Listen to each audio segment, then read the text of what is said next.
wanted to share a tool that I started using recently. And if you're doing any prospecting or lead sourcing from LinkedIn, it's definitely worth checking out. The tool is called Surf, and it's spelled SURFE. It's a Chrome extension that allows you to add contacts to your CRM directly from LinkedIn. I use it to add contacts quickly, follow my deals, keep track of my notes, and it's actually saved me a bunch of time. The data is always 100% accurate because I don't have to copy and paste each detail from each contact over to my CRM. Instead, Surf does it all for me automatically with just one click. Now, the folks over at Surf have been kind enough to put together a promo offer for fans of SSP. You can go to the link in the show notes and use the promo code JWSURF with an E 5 for a 5% discount on your first year. Check out the link in the show notes and go check them out. This one is for the savvy startups and SMBs out there. I've got a secret weapon for you that's going to skyrocket your sales without the unnecessary headaches that come along with using one of the big player CRM systems. That secret weapon is Close CRM. Now, let's face it, we've all been there. We've used a clunky, confusing system that kind of makes you want to throw your laptop out the window. Well, fear not, Close is here to save your time, money, and sanity. Close has all of the powerful sales tools you need, minus the drama, to manage your leads, track your deals, and crush your targets effortlessly. It has calling, emailing, SMS, multi-channel sequences, and it even has meeting tracking built right in. It's easy to set up and implement. You can stop screwing around with CRMs that aren't built for you and start selling and managing customers today. You can start a free trial using the link in the show notes, special for SSP fans. My guest today is Rafael Figueroa. Now, he goes by Rafa, and he's the CEO of a multi-channel outbound platform called Overloop. What's great about Rafa is he and I go way back. In fact, I've known him for well over a decade, and we're only recently getting reconnected. He has an amazing background. He started his career as a personal banker, and he's now the CEO of a SaaS company. So in today's episode, we're going to talk about some of the mindset, habits, and other practices that he implemented in order to make that transition in his career. He comes from a customer success background, so he has some really unique insights into customer-led growth. He also shares his thoughts around the sales engagement industry and how Overloop is helping teams accelerate their sales process and win more deals. In fact, he was kind enough to put together a special offer for fans of the SaaS Sales Players podcast, and you can sign up for a trial at get.overloop.com/SSP. That link again is get.overloop.com/SSP. I'm going to put that in the show notes also. Anyway, this was a fantastic conversation. It was really great to catch up with Rafa and hear his insights on the industry. He's also quite the connoisseur of tacos. He introduced me to the best taco that I've ever eaten in my entire life. So with all of that said, welcome Rafa to the SaaS Sales Players podcast.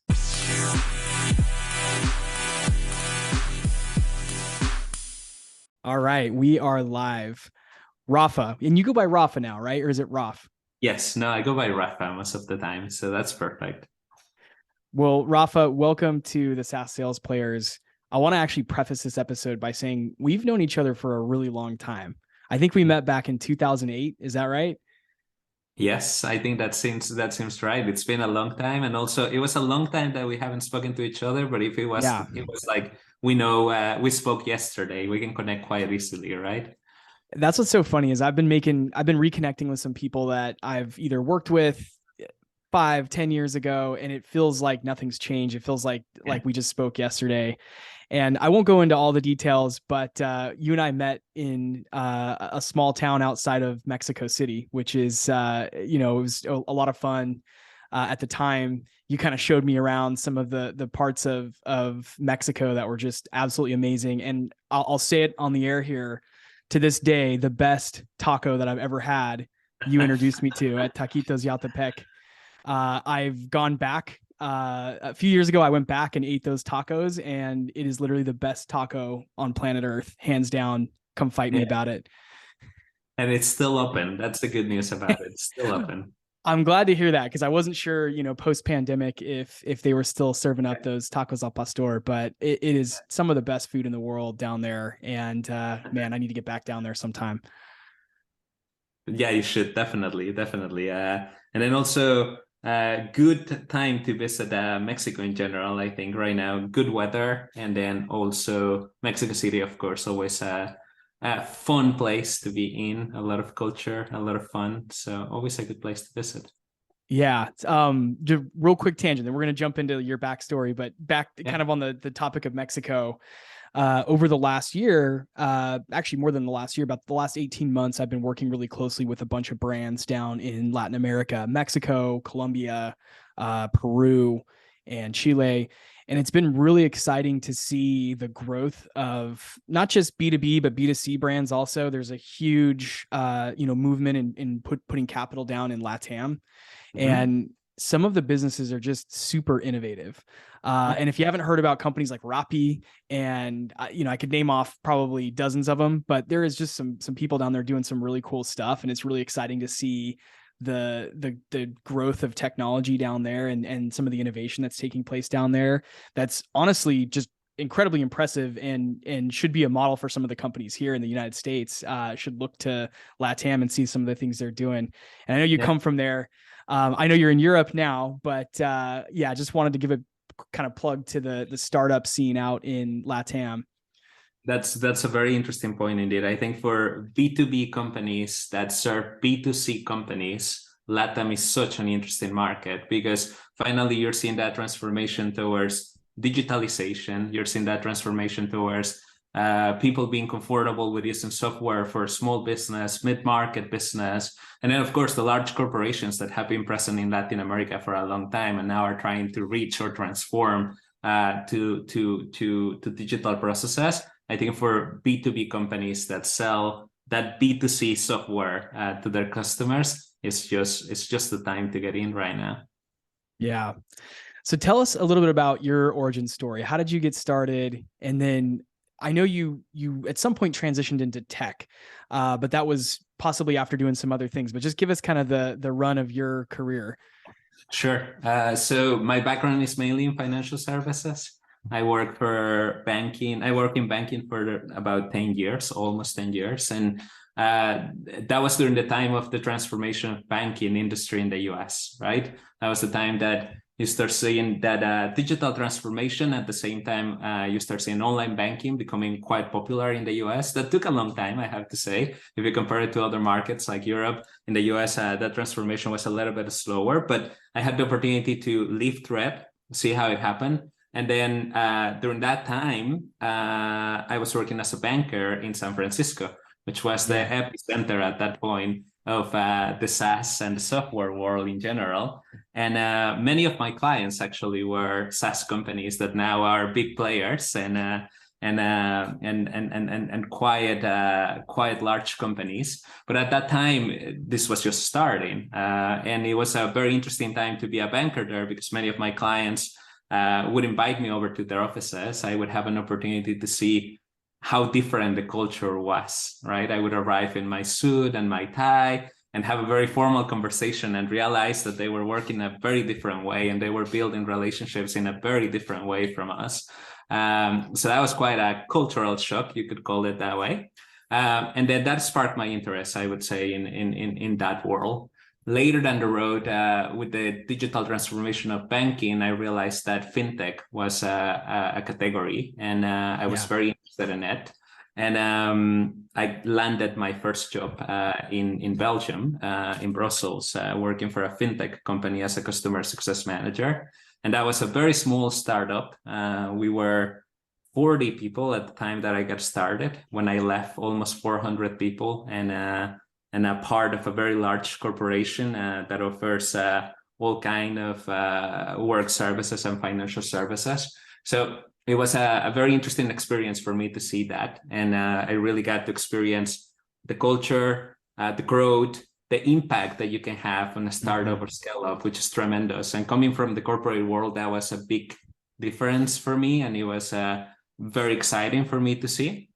Of course, after that, I had the opportunity to land my first job as an executive in customer success, work with 2 companies in the visitor management industry, and then also on the customer engagement segment. And that was also very interesting to do. And then finally, that took me to finding the right product and the right company that was looking for a full transformation towards customer centricity. And that was an opportunity to not just work on customer experience and customer success, but also transform the product towards being a more customer-centric product and transform the sales methodology behind it. And I took the challenge, and that was Overloop for me. And that was my first role in a C-level position, and jumping right into a CEO role, which was quite nerve-wracking at the beginning, but also very exciting. And so far, so good. Very exciting. Still learning a lot. But I think it was the right company and the right time. So it was a very opportunistic move, but I'm very happy with that change.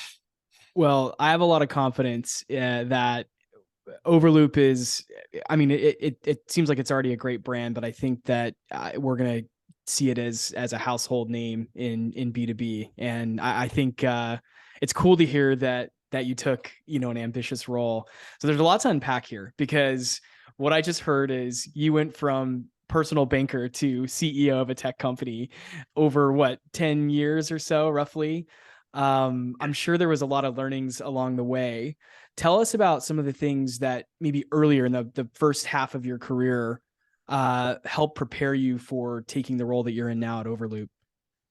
Yeah, I think that one of the similarities between banking and the SaaS industry is that it's all about building relationships, right? And that's both towards your customers, your prospects, but also internally. And I found that a lot of the skills that I learned with dealing with people in topics that are very, very personal, like money, really prepares you to be able to talk to people about the problems that they are finding in their organizations or in their daily work processes. And therefore, I was able to translate a lot of those skills over from my banking experience into the software industry. And I found that there's a lot of value on that, because if you think about it, technology is a big part of what we do. Innovation is a big part of what we do. But if you don't have the right people behind the best product, it's really not going to work. I think it's a 50-50% game in our industry. You need to have a very, very solid product that really addresses a problem that people are looking for a solution, but at the same time, you really need to have the right people behind it.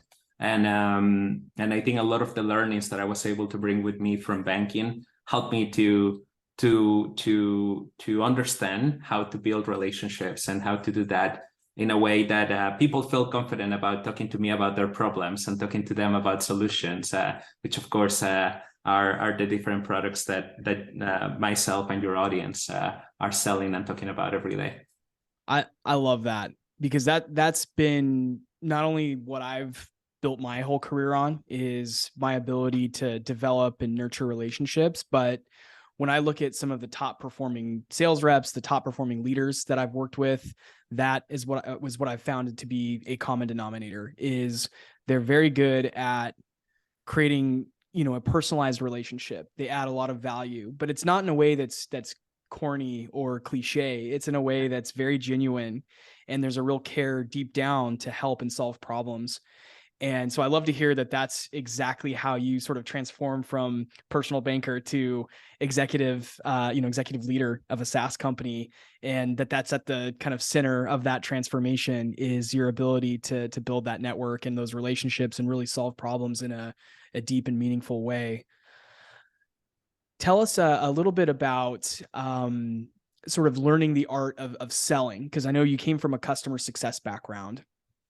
And I want to dig into maybe some of the recent learnings that you've had around direct selling, B2B outbound selling, and how you've been able to kind of close some of the gaps in that skill set in kind of more recent years.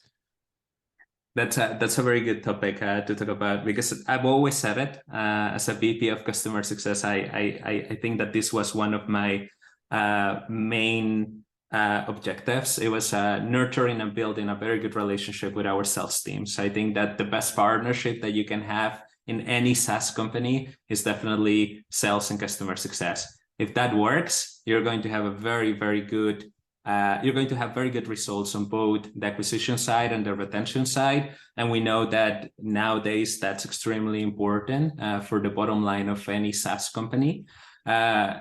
So all the learnings that I had as a customer success executive really came from great sales leaders and seeing how they do their work on a daily basis and having the opportunity to talk to account executives, and we wouldn't agree 100% of the time, right? That I think is a classic problem out there. Customer success and sales are always put in positions that are very, very opposite sides of the customer journey. But I think that if you can make that work and you can find very good ways to collaborate and put the interests of the customers at the front of everything that you do, I think that that's going to make a tremendous difference, not just in the day-to-day relationship of account executives and customer success managers, but also for the bottom line of the company.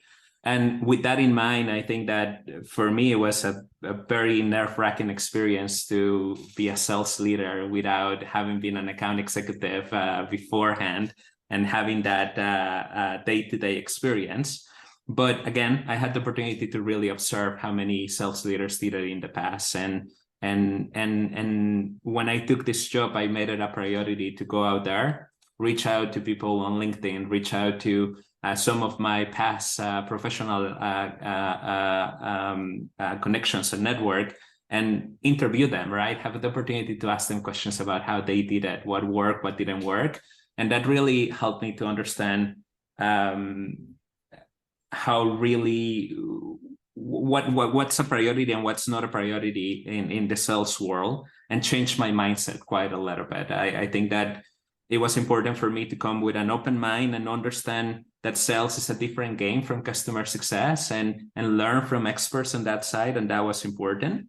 But then the second thing, and I think this is the most impactful part of it, is I was able to talk to a lot of customers. These are customers that are for the first time implementing an outbound strategy, or are for the first time creating even a sales strategy for their businesses.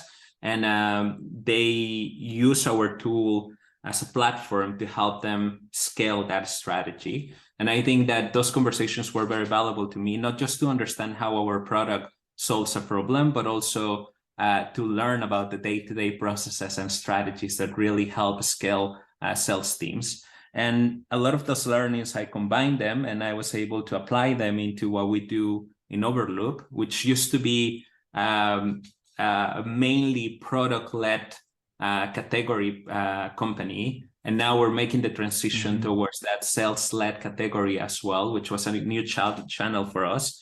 And I think that helped me avoid a lot of mistakes in the road, learning from the experts, learning from our customers. We were able to save time and probably also avoid some problems down the road. So I think being open to listen and talk to your peers is the best advice that I could give to anyone out there, because there's people that have done it before, and listening to them and listening to their advice is going to be valuable one way or the other. That's great advice. I love that you took the initiative to start reaching out to not just customers, but others who were in sales and sales roles, leadership roles, to get their advice. Really quickly, I want to drill into something you mentioned, because maybe a lot of my listeners out there have heard this term or these terms before, or have heard about these models before, but I think they're going to be especially relevant in the industry going forward. And you mentioned PLG, or product-led growth, versus more of a direct outbound selling approach. I'll kind of preface it, but I also want to get your thoughts on where you see the curve going in terms of SaaS companies, right? So PLG, or product-led growth, is where you've got users who land on your website. You're doing lots of top of funnel marketing. There's things like webinars or podcasts, or lots of media spent on driving users to your platform. And then maybe they sign up for a trial and convert into a paying customer by putting their credit card into a website, and then they're a subscriber to your SaaS, right? Versus the sort of direct outbound model, which is where you build a product that's likely going to be more geared towards larger enterprise companies, or even, mid-market companies. And you've got a sales force of folks that are picking up the phone and calling into the prospects, or using LinkedIn, or sending cold emails and sequences and things like that to drive, larger deal sizes, typically, in a lot more of a consultative approach. I think I gave it a pretty good preface, but what I want to know from you is, having just made that transition, one, is there still going to be some elements of Overloop's business that are product-led as far as the growth, or are you going to go pretty heavy into kind of the direct selling? Yeah, that's a very good point, I think, because I think that probably many of your listeners and many companies out there are having what I call the crisis identity, right? Where you either used to be a product-led growth company, and then all of a sudden you realize that you've reached that plateau and you need to figure out other ways to grow, that you cannot rely on customers coming into your free trial and converting on their own. And then the other way around, you had many companies that have been relying on sales-led growth and now are realizing that not 100% of the time, not for all segments, not for all products, that's the right way to grow. And what that has resulted is in many companies diverting resources from one to the other, either growing their product teams or growing their sales teams. And I think that in my perception, what's key here is really finding the right balance. So I really believe that you need to segment your prospects as much as you segment your customers. And if your product is really tailored towards the ideal customer profile of an enterprise or a higher mid-market customer, you definitely need to realize that these customers are going to expect that white glove service that comes with having someone to guide them through that process and having someone that is going to give them enough trust to be able to make a big decision of transform the organization or switch from a current platform or a current tool to yours. And then on the other side, you're going to have those customers that probably are looking to just experience and to see a tool like this for the first time and are looking for resources, both virtual and in person, to be able to learn where to start and what to do and what kind of value you're going to be able to add to them. So in my opinion, product-led and sales-led are not contradictory. I think that you can find the right balance. I think it really depends on what segment of your customer base you're looking to address. And you need to take that into consideration because also at the end of the day, that's going to have an impact on your customer acquisition costs and realizing that there are certain customers that are going to have a level of value where sales cycles are going to be longer. And you have to deal with that. And making that a sales-led approach is perfectly okay. And then on the other side of the coin, you're going to have those customers probably on lower value deals where your product is easy to understand, easy to implement, and then therefore you can rely on your product to convert them. But overall, I believe on customer-led growth. And that's the CLG part of it, which I think is very important. And I think we're realizing that as an industry nowadays, that we really need to ensure that either via the product, via sales, or a combination of both, you're able to nurture your customers in the early stages of the journey, specifically, I think, on the conversion and onboarding of the customer, to really be able to build a great foundation so they stay with you, they grow with you, and they don't churn within 1 month or within 1 year of the first subscription term. So I think that's extremely important. And I think that both product and sales play an important role in customer-led growth. Is that a term you just came up with, or is that, because I've never heard that before. I've never heard of CLG before, but I love it. I know, the concept's very easy to understand, but I've never heard it coined that way. Is that yours or? No, definitely no. I think that's a message that all of us customer success people have been driving that message for a long time, that customer growth is important. But I think that nowadays you see a lot of people out there that are really talking about it because they realize that the bottom line of the business is not just on acquiring new customers and bringing in new customers, but it's on the value of the customers that you're bringing in, the value that you're providing, and how long they're going to stay with you. So I think that's the new part of the equation that I think we're realizing it's important and that we are really paying attention to nowadays. You see many influencers and many people out there talking about it. So not mine, definitely. Oh man, I was going to say we need to trademark that. So I'll talk a little bit about a transformation that I had a few years ago, which I was, for the front half of my career, just focused on the acquisition of new business, just close them and hand them off to someone like yourself, who's on the customer success side. Right. And a few years ago, I took a role that was a hybrid of, net new business growth, but also expanding existing customer accounts. And that was a great experience for me because I had not ever been on the side of, okay, now that they're a customer, how do we get a lot more, in the weeds into their business and help them understand how they can grow with our product? How do we help them expand? And by the way, for the sellers out there, it's very lucrative to do that, because if you can get in and you've already got someone on your platform initially, they're already paying you. It's in some ways easier to get them to continue to pay for your services and your SaaS, but it's also a great opportunity. You're going to have their attention, and if you can come in and really solve some of their most painful problems, you're going to be able to really grow that relationship, not just from a revenue standpoint, but just from a career standpoint. You make very good friends with those buyers, those customers, and that opens up a lot of doors. Because once you've gone in and you realize you can sell a new deal or a new logo, and then you can take that new logo and you can work with them to uncover where their biggest challenges are as a company, and work on ways that you can solve and be, kind of embedded into their business. It's such a powerful thing. And I think you're dead on when you say that the industry is really starting to finally realize, it's been a long time, but we're finally realizing that there's just this immense value in being able to not just sell a lot of customers, but to retain those customers, to keep, long-term relationships, have lifetime value in that relationship. And it makes for a smoother and more predictable business. It makes life easier from everybody, from the CEO down to, your sales reps and your customer success reps. So I think that the customer-led growth is definitely the model of the future. And I'm really glad to hear your insights on that. Yeah. And then in addition to that, what's in it for the sales team member, really doing this is also a great pipeline building strategy, because those referrals are going to come in from those customers.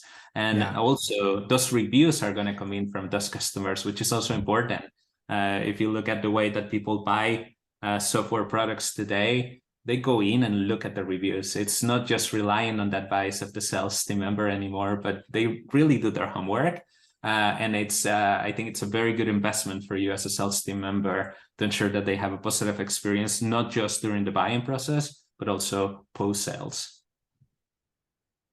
So let's take a minute. I want to talk about Overloop. Tell us about the solution, where it sort of fits in the marketplace, what it does unique and different in the space. I want my listeners to learn all about the tool. And I'll make an assumption here. I don't know if this is true or not, but I don't know if a lot of the US listeners right now have heard of Overloop. And I know you guys recently rebranded too. So maybe give us like a little bit of overview of the company, some history, and then speak to us a little bit about the tool itself and where it fits into the sales tech space. Sure. The company has been around now for almost 7 years. Indeed, we went through our rebranding a couple of years ago, which was very, very important, not just for the name of the product, but also changing the objectives and the problem that we wanted to solve. Previously, it was named Prospect.io. It was a combination of both a CRM for those companies that wanted to get started with a very basic CRM, and at the same time needed to have an outreach tool that would allow them to reach out to new prospects. Overloop is very different. Overloop is really a platform, and it's all about sales engagement. We have really focused in the last 2 years on building features that meet the needs of the modern account executive and the modern sales development representative out there. And I think that we have invested a lot on building a platform that, one, is multi-channel, that allows you to reach out to where your customers are at. We believe that email is still very relevant, right? We know that email is a very, very important part of outbound efforts out there. But at the same time, we realize that there's so many tools at our disposal today to be able to reach out to prospects that we should maximize on those. And that could be something as going back a little bit old school and do Collin, which is still just as important as email. Sure. Or using modern tools and social media like LinkedIn to be able to find the right prospect and engage them. So we really see Overloop really filling that gap as the sales engagement platform out there that allows the account executive to come in, log in the morning, and do all of their prospecting activities in one place, rather than you having to switch to 20 different windows and then having to update the CRM, which none of us finds as the best part of our job, right? Right. Do everything in Overloop, do your full prospecting, build lists, and at the same time as you are completing those activities, be able to sync those activities with your CRM, and of course logging those in there for the benefit of your customer as well, but also to ensure that your performance is being tracked and that you can measure the impact that those activities are having. And then I think that one of the biggest differentiators that we've been investing on Overloop and building for the last few months since I came over and joined the company is really being able to help those companies or those account executives that are doing outbound for the first time. I think that that's our main driver right now, which is we understand a lot of people had to switch from an inbound approach or an inbound only approach to now having to do a little bit of outreach. And we want to help them to understand how to build their first campaign. So therefore, a lot of what we offer is based on a very simple UI that would allow you to build a multi-channel campaign and allow you to identify your right audience in a very easy way, where you can start your first campaign within 15 minutes. And then as you stay with us and you continue to use our product and you continue to log in every day, where you can also reply to your prospects and engage them in a meaningful conversation. And on top of that, I think our value added is here that we offer advice throughout your journey. So we offer you with the best tips out there and what's really trending and what's going to get you on top of that inbox or what's going to get you to stand out on that LinkedIn inbox. And I think that that's a big differentiator for us. And that's, I think, our philosophy. We want to be more than a tool, and we want to be a platform where sales team members come in, share best practices, learn from others, and at the same time can easily and with minimum effort implement their outbound strategy to run on itself and just focus on building those relationships as we discussed at the beginning of the podcast today.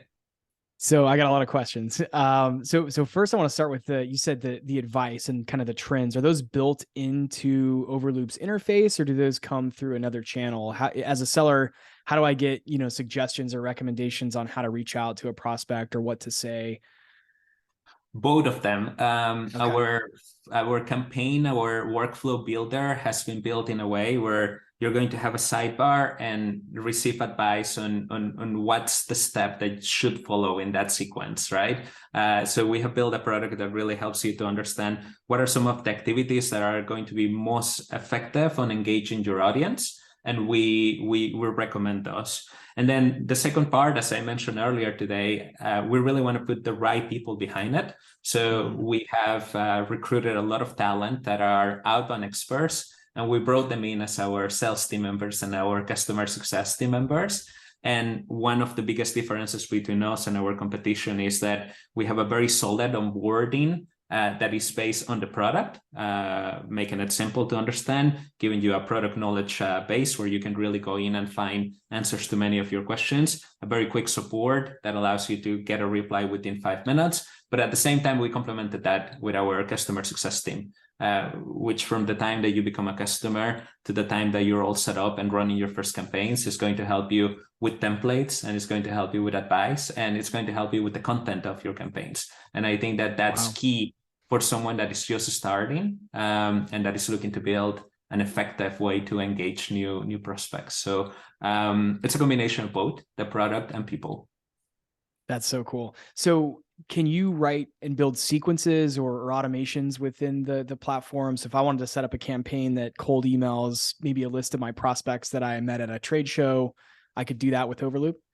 Absolutely. So you can use any kind of list that you may have already. You can upload that as a contact list into Overloop. You can also use any kind of web service or database that you're currently using to prospect your customers. You can use LinkedIn and other websites as a source of leads. And I think that that's extremely important. That would allow you to build your list, then segment them, which I think is also very important. If it's a product that is addressing the needs of many industries, you may want to segment per industry, so you ensure that you can offer a personalized and relevant message. You can also segment them by size. If the company size is more relevant for your product, then you can do that. And then once you complete that work on the list, which is very easy to do with our filters and our list building features, then we allow you to automate both the sequencing of the emails, the sequencing of the activities or the engagement outside of email, like LinkedIn, like we mentioned before. And then on top of that, also be able to automate your tasks, like being able to call a prospect at a certain time during the sequence, and registering those activities in your CRM so you don't miss anything. I think it's also a big part. And then we cover everything that happens in the sales process from the time that you're prospecting to the time that that prospect is ready to become a deal. Then that's the time that we really hand it over to your CRM or your pipeline management system, and we let the rest happen in there. We're really that prospecting all-in-one tool that will allow you to automate, keep track of your tasks, and then on top of that, being able to reply to the prospect messages.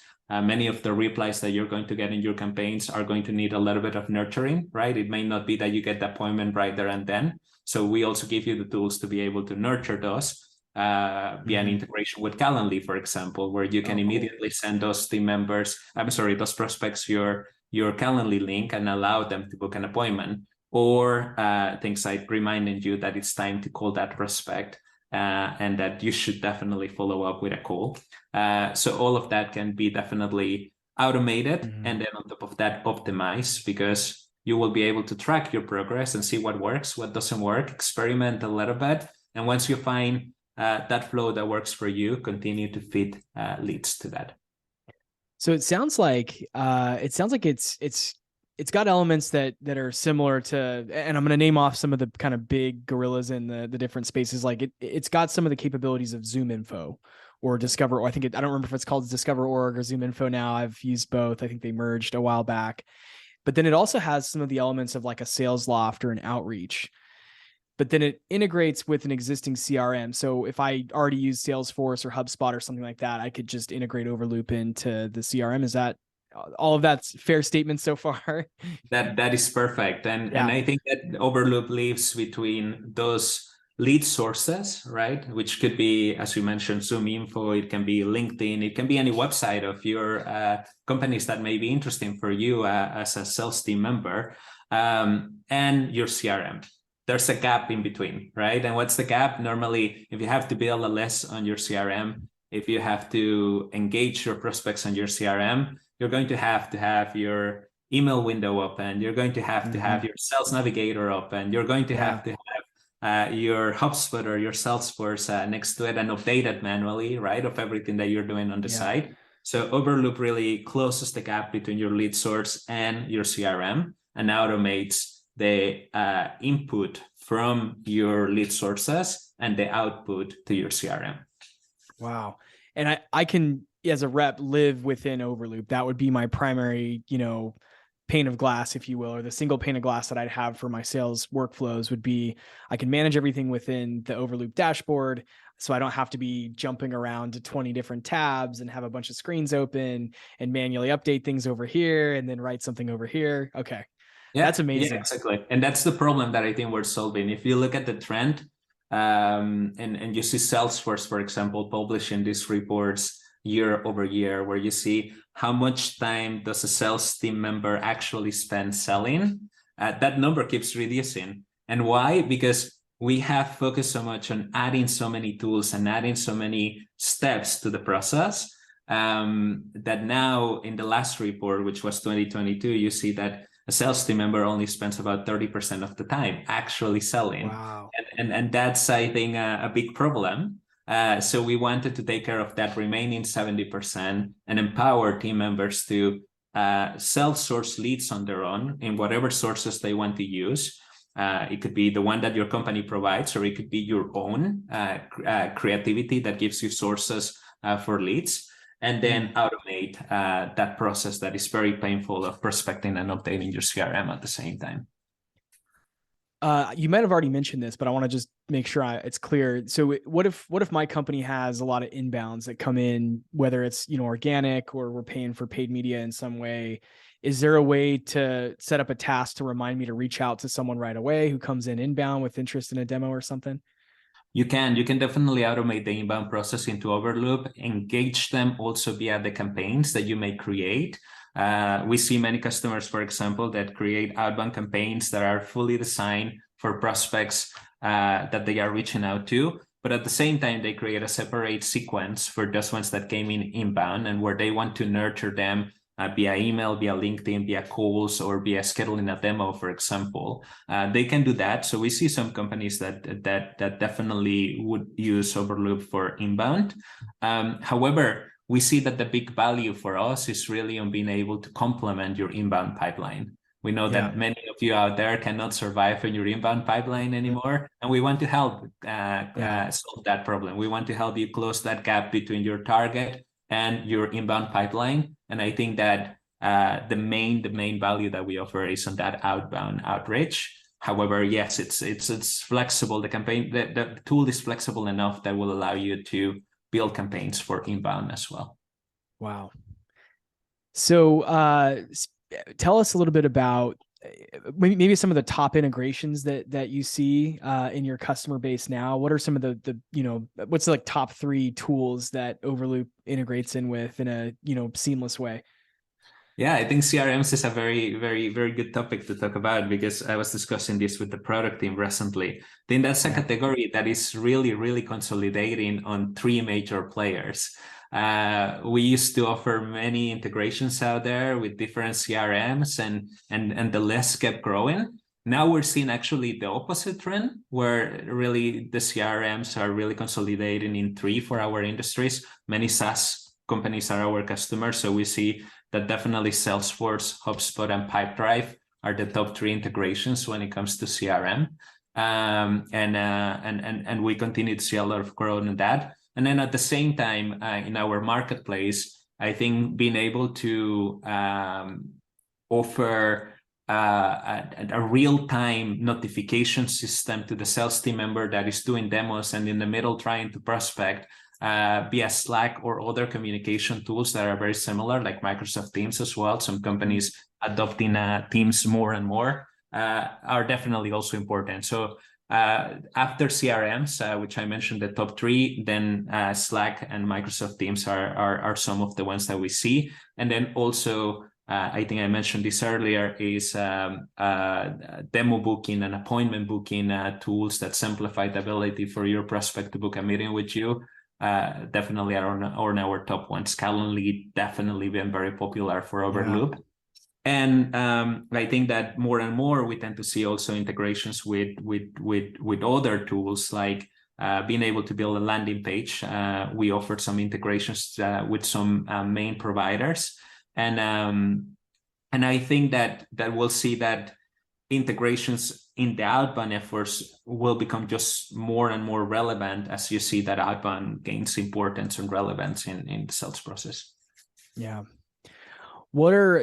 Speak to us a little bit about sort of the growth plan for the company now that I know you recently assumed the role of CEO, and I know there's lots of talk about expanding the business and moving into new countries, and it sounds like there's some new product lines and features and things like that are on the roadmap. Tell us a little bit about maybe a sneak peek of the roadmap and what the growth plan looks like for the rest of this year. Yeah. I think that for us, really, the focus for the next 3 to 6 months is in 2 things. We want to develop integrations. That's an important topic for us, because again, we see outbound taken as a central stage in the sales processes. So very important that we're part of the tool stack. And Collin remains an important part of the process. So we want to simplify the way that sales team members do outbound calling. I cannot give a lot of details out there, because definitely this is going to be a competitive advantage for us. But cool. You can expect that we will be simplifying the way that you do outbound calling today, and making it easier for you to focus on the content of your calls rather on making the call. And then on top of that, we want to make sure that we give you accurate data. We want to make sure that the first time that you're trying to get the whole of a prospect, you have the right email and the right phone number. And we're going to be investing a lot on that, while ensuring that everything that we do in the background, we're a European company and this is priority for us, being compliant with privacy laws, right? So being compliant with GDPR here in Europe, and more state laws that are being implemented in the US, I think are important. So keeping privacy at the center of privacy laws and compliance at the center of everything that we do is important. So A lot of our roadmap will be towards accuracy and privacy, and Collin. And then when it comes to our strategy for growth, we're focusing a lot specifically into markets. The US is very important. More than 60% of our customers currently are based in the US. We want to continue to develop the market there. Europe is a very important market for us, especially because we're local players, and for us that's an advantage here. The UK continues to be a very important market for us. But LATAM is indeed in our expansion plans there. We see more and more lead generation agencies coming out there, and agencies as a partner for us is a very important part of our growth. And I think for many products too, finding those service providers out there that can benefit from your tool and then can pass on that benefit to their customers is a great way to work. So we started our partner program not too long ago, mainly focused on lead generations and digital marketing agencies out there. So when it comes to go to market, I would say that retention and the partner program are definitely at the center of what we want to do, and combine that, of course, with innovating on the product and a little bit of AI. This is, of course, a big topic out there. Everyone is doing it, right? We don't want to fall behind the trend, but we also just don't want to offer an integration with one of the players out there, and that's it. We want to go above and beyond and really innovate on that and make sure that it's the right thing for our customers. So we're taking a little bit of time to really think about how AI can benefit our customers and implement that in our product. So one of the reasons that I got back in touch with you, and that I'm really glad that we're doing this episode, and we're having some back and forth dialogue, is I think your approach to growth is indicative of where the industry is heading. You're mentioning that a lot of this is going to come, a lot of your growth in the next 6-12 months and beyond is going to come from partnerships. It's going to come from media. I think your approach to roadmap, and specifically, I like the privacy and data, the data privacy elements to the platform. And I'm thinking, I was thinking that is the fact that you're a European company, that there's some advantages there, because you kind of have to build the product out of the gates and continue to develop the product out of the gates with that in mind. Whereas, and I won't name any names, there's some tools here in the US that are probably ticking time bombs, where as new legislation and things like that happens in data privacy and what kind of data can be shared and what it means to email somebody, whether that's a cold email or even a warm email. I do think there's a lot changing on that front. So I think that your approach to scaling the product and the privacy of the product, as well as the channels that you're going about growing it, is super innovative.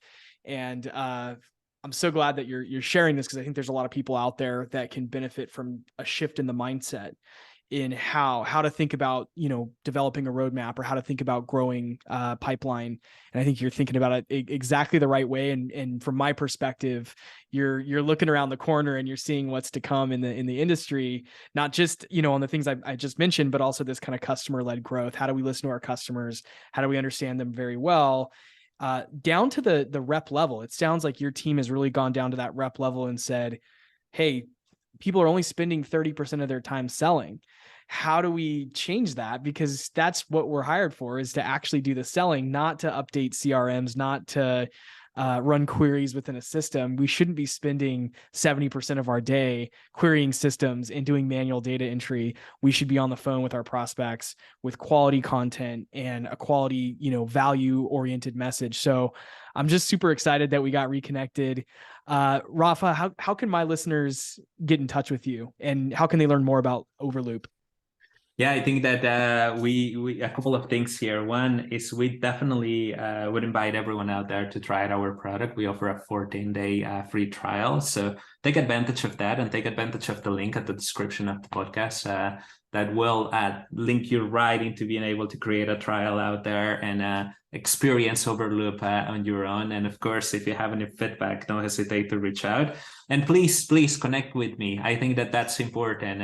I discussed at the beginning that I'm still learning. I'm not an outbound expert. I want to listen to outbound experts out there, and I'm sure that we have many in your audience. So if you want to jump into a quick call and exchange exchange some best practices out there and what you're seeing and what's working and not working, please add me on LinkedIn, Rafael Figueroa on LinkedIn. I will be more than happy to connect and have a quick chat with any of you. And of course, again, the invitation to really try Overloop out. If we can help make your job easier and better, that's what we're here for. Fantastic. I'm going to put a link to the 14-day trial in the show notes, as Rafa mentioned. Rafa, it was an absolute pleasure having you on. Thank you so much for sharing your journey and helping us learn a little bit more about Overloop. Thank you very much for having me. And it was a very, very nice chat. And best of luck to all of your listeners in their daily and outbound efforts out there. And best of luck for the second quarter of the year.